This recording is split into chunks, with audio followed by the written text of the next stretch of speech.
आप सबको मैं प्रवीण तिवारी रवियाभा अमालय संस्थापक हाथ जोड़कर हार्दिक प्रणाम करता हूं। आप सबका जीवन उज्जवल, यशस्वी, सुख समृद्ध युक्त हो और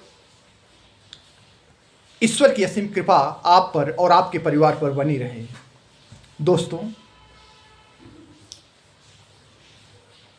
आप सब मेरे चैनल को सब्सक्राइब अवश्य करिए ताकि मेरे विचार, मेरे दृष्टिकोण को आप सुन सकें, समझ सकें और मेरा मार्गदर्शन कर सकें, ताकि मैं युवाओं के लिए और अपने देश के लिए कुछ महत्वपूर्ण कार्य कर सकूं। युवाओं को, नौजवानों को, देशवासियों को जगा सकूं, उत्साहित कर सकूं। प्रिय मित्रों, आज मैं श्रीमद् भगवत गीता का 12वां अध्याय पढ़ रहा था। उसमें मुझे 2 श्लोक बहुत ही प्रभावशाली और बहुत ही आनंदप्रद लगे। जो गीता के अध्याय 12 का 18वां श्लोक है। समः शत्रो च मित्रे च, समः शत्रो च मित्रे च, ततः आनापमानयो, शीतोष्ण सुख दुखेषु समः संग विवर्जिता। इसका अर्थ है, जो व्यक्ति शत्रु और मित्र में तथा मान और अपमान में और उष्ण और शीत और उष्ण अर्थात अनुकूलता और प्रतिकूलता में तथा सुख और दुख में सम है और आसक्त से रहित है, ऐसा व्यक्ति मुझे अत्यंत प्रिय है। ऐसा भक्त मुझे अत्यंत प्रिय है। वास्तव में अगर मनुष्य को इस संसार में खुशहाल जिंदगी जीना है और राष्ट्र और समाज के हित में तत्पर रहना है, निरोग रहना है और संसार के लिए महान कार्य करना है, संसार का हित करना है, राष्ट्र और समाज का गौरव बढ़ाना है, भारत रत्न और विश्व रत्न बनना है, तो वास्तव में गीता का यह श्लोक हर व्यक्ति के लिए वरदान सदृश है। क्योंकि आज का जैसा माहौल चल रहा है, हर व्यक्ति अपने तुच्छ स्वार्थ के लिए, 1 रुपए के लाभ के लिए दूसरों का अमूल्य जिंदगी बर्बाद कर सकता है। क्षणिक लाभ के लिए दूसरों का करोड़ों का नुकसान कर सकता है। समाज किस दिशा में जा रहा है, लोगों का प्रवृत्ति और चरित्र कैसे बनता जा रहा है, कभी कभी यह सोचकर बड़ा दुख होता है। तो वास्तव में अगर मनुष्य को जीना है, अगर शानदार जिंदगी जीना है और कुछ बड़ा कार्य करना है, तो उसे निष्काम कर्म करना पड़ेगा। चाहे शत्रु हो या मित्र, वह सबके प्रति अच्छा सोचेगा। और कोई उसे अपना शत्रु मानता है या कोई मित्र मानता है, इससे उसके ऊपर कोई फर्क नहीं पड़ने वाला है। लेकिन वो सभी को अपना मित्र मानकर सभी के साथ वो अच्छा व्यवहार करने का सोचेगा। अब उसे चाहे कोई कुछ भी समझे, समः शत्रो च मित्रे च, वह मित्र और शत्रु में समान दृष्टि रखकर सबके हित में चिंतनरत रहता है। समः शत्रो च मित्रे च, समः माना अपमाने, वो अच्छा कार्य करता है। जो अच्छा कार्य करता है व्यक्ति, अब उसे मान मिले, अपमान मिले, तिरस्कार मिले, इससे उस पर कोई प्रभाव नहीं पड़ता है। अगर उसे बड़ा कार्य करना है तो मित्र और शत्रु में समान भाव, मान अपमान में समान भाव, अच्छा कार्य करते हुए लोग आपके अनुकूल हो रहे हैं, प्रतिकूल हो रहे हैं, इससे भी कोई फर्क पड़ना नहीं चाहिए। और अच्छे कार्य करते हुए जीवन में उतार चढ़ाव, सुख दुख जो भी प्राप्त हो, हंसकर उसे सहना चाहिए, उसमें दुखी नहीं रहना चाहिए। भगवान कृष्ण कहते हैं कि जिनमें यह गुण होता है, संसार के प्रति समदृष्टि रखते हैं, हर स्थिति में मस्त रहते हैं, आनंदित रहते हैं, सुख दुख हार जीत सबको ईश्वर का प्रसाद मानकर सहते हैं। कहते हैं ऐसा भक्त ही, ऐसा कर्मनिष्ठ पुरुष ही, ऐसा कर्मनिष्ठ नारी ही मुझे प्रिय है, ऐसा मनुष्य ही मेरा सच्चा भक्त है और मुझे वह बहुत प्रिय होता है। और श्रीमद् भगवद गीता के 12वें अध्याय के 19वें श्लोक में भगवान कृष्ण कहते हैं, तुल्य निंदा यस्तुतिर मौनी संतुष्टो एन केनचित अनिकेता स्थिर मतिर भक्तिमान में प्रियो नरा। अर्थात जो मनुष्य या व्यक्ति निंदा और यह स्तुति को, अर्थात निंदा और प्रशंसा को समान समझता हो, समान समझने वाला हो, और मननशील व्यक्ति, क्या अच्छा है क्या खराब है, देश का उद्धार कैसे होगा, राष्ट्र का उद्धार कैसे होगा, अपने आत्मिक शक्ति का विकास कैसे होगा, हम एक शून्य से शिखर तक एक महामानव कैसे बन सकते हैं, विश्व पुरुष कैसे बन सकते हैं, अपने राष्ट्र का गौरव अखिल संसार में कैसे अक्षुण्ण रख सकते हैं, यानी जो मननशील हो और जिस किसी भी प्रकार से शरीर का निर्वाह होता हो और शरीर में ममता और आसक्त से रहित हो और स्थिर बुद्धि वाला हो। श्री कृष्ण भगवान कहते हैं ऐसा भक्तिमान पुरुष मुझे अत्यंत प्रिय है। वास्तव में गीता का यह श्लोक जीवंतता प्राणदायी है। अगर मनुष्य को वास्तव में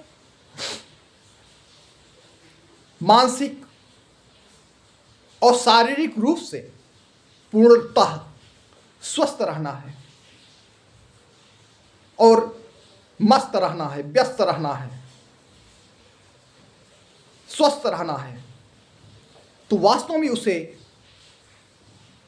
श्रेष्ठ कार्य करना चाहिए। और श्रेष्ठ कार्य करते हुए कोई उसकी निंदा कर रहा है कि प्रशंसा कर रहा है, इस पर बहुत ध्यान नहीं देना चाहिए। कोई श्रेष्ठ कार्य करते हुए कोई आलोचना कर रहा है, निंदा कर रहा है, तो उससे दुखी नहीं होना चाहिए। सोचना चाहिए उसकी प्रवृत्ति है, वो अपने प्रवृत्ति के अनुसार जो है निंदा कर रहा है, तो हो सकता है ठीक कर रहा हो, कोई दिक्कत नहीं। कोई प्रशंसा कर रहा है, उससे भी बहुत गर्वित नहीं होना चाहिए। सोच रहा है कोई दिक्कत नहीं, उसकी दृष्टि है, उसे अच्छा लग रहा है, वो कर रहा है। तो यानी चाहे निंदा हो या प्रशंसा हो, उसे एकदम समान मानकर जो है आत्मसात कर लेना चाहिए, सुनना चाहिए और जीवन निर्वाह के लिए कार्य करना चाहिए। लेकिन फिर भी अपने परिश्रम से, अपने पुरुषार्थ से जैसा भी जीवन निर्वाह के योग्य हम बन सकें, उसमें संतुष्ट भी रहना चाहिए। उसे ईश्वर का प्रसाद मानना चाहिए, नहीं कि हम छद्म बेईमानी से, पाखंड से धन अर्जित करने का प्रयास करें। ऐसा कभी नहीं करना चाहिए, क्योंकि दूसरों को धोखा देकर, दूसरों की दुनिया उजाड़ कर अगर हम बहुत बड़े भी आदमी बन जा रहे हैं तो उससे कोई फायदा नहीं, क्योंकि यह शरीर नश्वर है। जब नश्वर है तो हमें ईमानदारी पूर्वक, कर्मठता पूर्वक धन को अर्जित करने का प्रयास करना चाहिए और हाँ, स्वयं को ऐश्वर्यवान बनने का प्रयास करना चाहिए। लेकिन इस शर्त पर नहीं कि दूसरों की दुनिया उजाड़ कर, दूसरों को लूट कर, दूसरों को ठग कर ऐश्वर्यवान बने। ऐसे ऐश्वर्यवान से गरीब रहना, आधा पेट खाना ही श्रेष्ठ है। यानी मेहनत करते हुए, कर्मठता के बल पर पुरुषार्थ करते हुए जैसे भी जीवन निर्वाह हो, हंसकर उसे स्वीकार करना चाहिए, उसमें खुश होना चाहिए, उसमें गौरव अनुभव करना चाहिए और शरीर में ममता और आसक्त से रहित होना चाहिए। जैसे शरीर के प्रति बहुत ममता नहीं होना चाहिए, बहुत आसक्ति नहीं होना चाहिए, यानी जो अपने शरीर के पर ममता और आसक्ति एकदम बहुत रखता है वह स्वार्थी हो जाता है, आत्ममुग्ध हो जाता है। और एक आत्ममुग्ध मनुष्य अपना श्रेष्ठ अवलोकन नहीं कर सकता है, वह अपने आगे इस संसार की खूबियों को दृष्टिपात नहीं कर पाता है और किसी के दुख दर्द संवेदना को समझ नहीं पाता है। आज हर मनुष्य, चाहे कोई किसी भी पद पर बैठा हो, चाहे अधिकारी हो, चाहे नेता हो, राजनेता हो, समाज सेवी हो, पत्रकार हो, कथाकार हो, साहित्यकार हो, यानी कोई भी व्यक्ति आप देखिए, सब बड़ी बड़ी बातें कर रहे हैं, सब महान बनने का आवरण ओढ़े हुए हैं, सब दुनिया की निगाह में श्रेष्ठ दिख रहे हैं, लेकिन बहुत कम ही होंगे जो दूसरों की मदद हेतु वास्तविक रूप से वो तत्पर दिखते हैं, जो वास्तविक रूप से दूसरों का हित चाहते हैं, जो वास्तविक रूप से समाज के का हित चिंतन करते हैं, जो दूसरों का दुख देखकर दुखी हो जाते हों, जो दूसरे के सुख में सुखी रहते हों, ऐसे बहुत कम लोग होंगे। तो कुल मिलाकर ममता और आसक्त से मुक्त रहना चाहिए और ये सोचना चाहिए कि यह शरीर जो मिला हुआ है यह भी ईश्वर की अमानत है और इस अमानत को हमें राष्ट्र हित में, समाज हित में लगाने के लिए मिला है। और यह शरीर जो है, इस शरीर की सुरक्षा अपनी अमानत मानकर नहीं बल्कि ईश्वर की अमानत मानकर, राष्ट्र की अमानत मानकर हमें इसका देखभाल इस निमित्त से करना है कि यह शरीर जो है राष्ट्र का है, न कि अपना। क्योंकि जब हम अपना मान लेंगे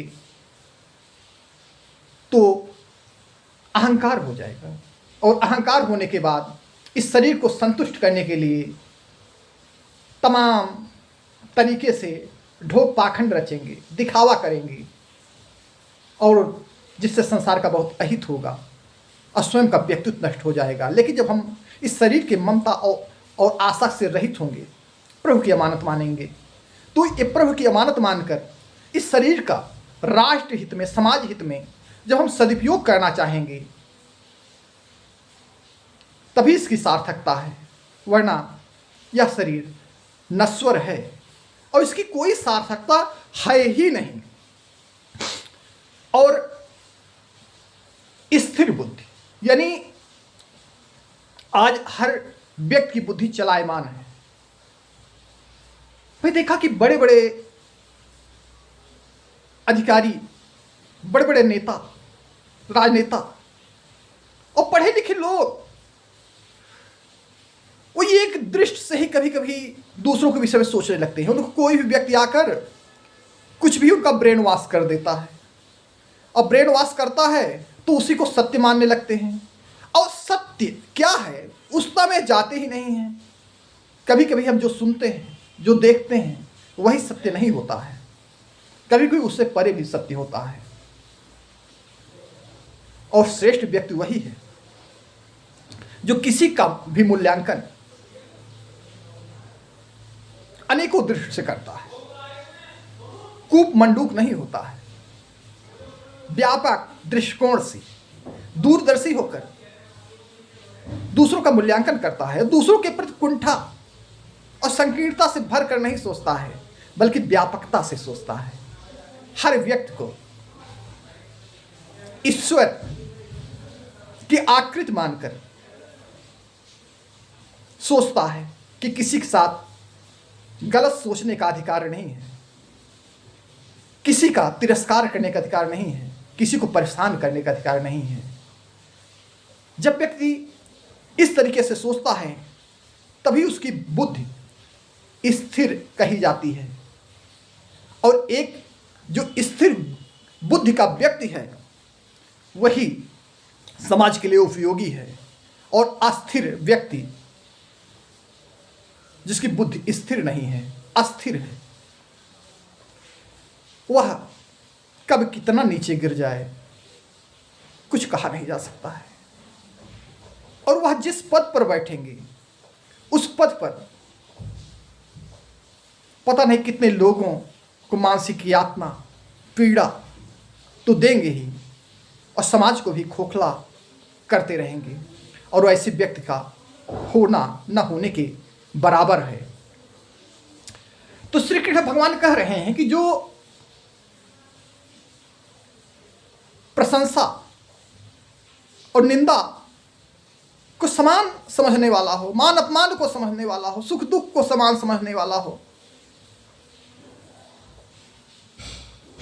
हर हाल में मस्त रहने वाला हो, स्थिर बुद्धि हो, और ऐसा व्यक्ति मुझे बहुत प्रिय है। वास्तव में श्रीमद् भगवद गीता जीवन का वह दर्शन है जिसको आत्मसात कर कोई व्यक्ति जीते जी वैकुंठ में विचरण का आनंद अनुभव करता है। और मुझे श्रीमद् भगवद गीता पढ़कर यही प्रेरणा मिलता है कि हर व्यक्ति का, हर स्त्री का, हर पुरुष का हृदय से सम्मान करो, उसे ईश्वर मानकर सम्मान करो। किसी के प्रति गलत सोचने का अधिकार बिल्कुल नहीं है।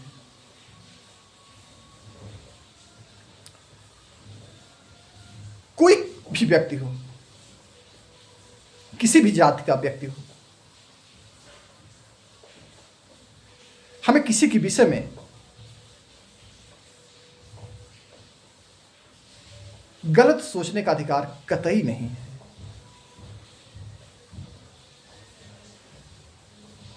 जिसका आचरण सही हो, चरित्र सही हो, व्यक्तित्व सही हो, वह किसी भी जाति का हो, किसी भी धर्म का हो, सम्मान देने योग्य है, आदरणीय है।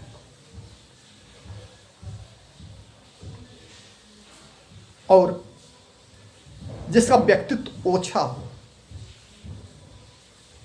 गिरा हुआ हो, नकारात्मकता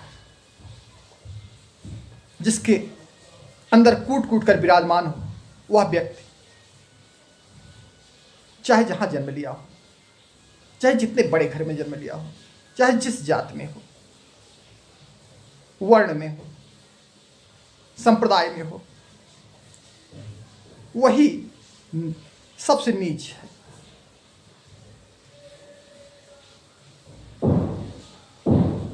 हमारे देश में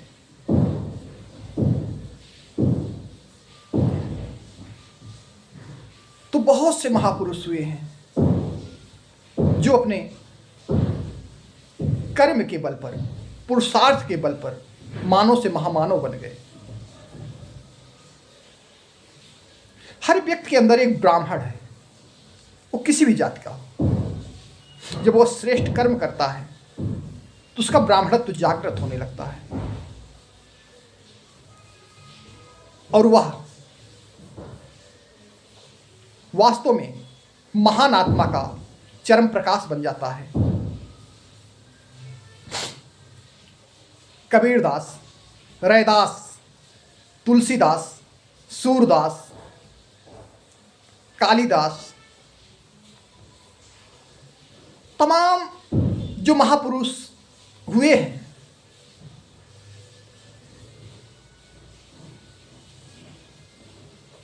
उन्होंने अपने ब्राह्मणत्व को जागृत किया है और संसार के लिए सूर्य बनकर हर हृदय में आज भी उजाला भर रहे हैं। इसलिए हमें श्रीमद् भगवत गीता को पढ़ना ही नहीं चाहिए, उसको आत्मसात करना चाहिए। और जो व्यक्ति निष्काम भाव से श्रीमद् भगवत गीता का चिंतन करता है, मनन करता है, अध्ययन करता है, उसे आत्मसात करता है, उसका कोई बाल भी बांका नहीं कर सकता है, क्योंकि उसके साथ साक्षात श्री कृष्ण अर्थात नारायण रहते हैं। उसका हर क्षण प्रतिपल मंगल ही मंगल होगा और वह यशस्वी बनकर, ऐश्वर्यशाली बनकर एक ऐसा पद चिन्ह छोड़ेगा जो विश्व के लिए, समाज के लिए, राष्ट्र के लिए एक अमूल्य विरासत सदृश होगा। इसमें कोई संदेश नहीं है। मैं सभी जनमानस को, सभी राष्ट्र प्रेमियों को हार्दिक प्रणाम करता हूं। दोस्तों, मित्रों, शुभचिंतकों, देशवासियों, विश्ववासियों, आप मेरे विचार को जैसे भी मैं बोल पा रहा हूं, क्योंकि मैं बहुत साधारण हूं, कैसा बोलना चाहिए मुझे उसकी भी समझ नहीं है। मैं यथा योग्य अपने विचार को व्यक्त करने का प्रयास कर रहा हूं। तो जैसे भी अपनी वाणी को अभिव्यक्त करने का प्रयास कर रहा हूं, आप सबका सहयोग चाहता हूं, आप सबकी शुभकामना चाहता हूं, आप सबका आशीर्वाद चाहता हूं, क्योंकि बिना आपके आशीर्वाद, बिना आपके शुभकामना से एक क्षण भी कदम बढ़ाना बहुत दुर्लभ है। और वास्तव में मैं कुछ बड़ा कार्य समाज हित में संपादित करना चाह रहा हूं, लेकिन यह कार्य तभी संभव है जब आपका सहयोग मिलेगा और आप मेरे चैनल को सब्सक्राइब करके अपने विचार को विचार द्वारा मार्गदर्शन करके मेरे सहयोग कर सकते हैं। आपका एक सब्सक्राइब मेरे लिए वरदान बन सकता है। और जो राष्ट्र हित में मैं कदम बढ़ा रहा हूं, वह मेरा कदम पूरे विश्व की सैर कर सकता है। और इससे न जाने कितने लोगों में संजीवनी भर सकती है।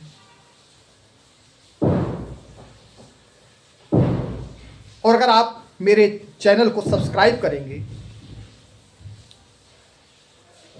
तो आने वाले समय में मैं एक ऐसी पत्रिका का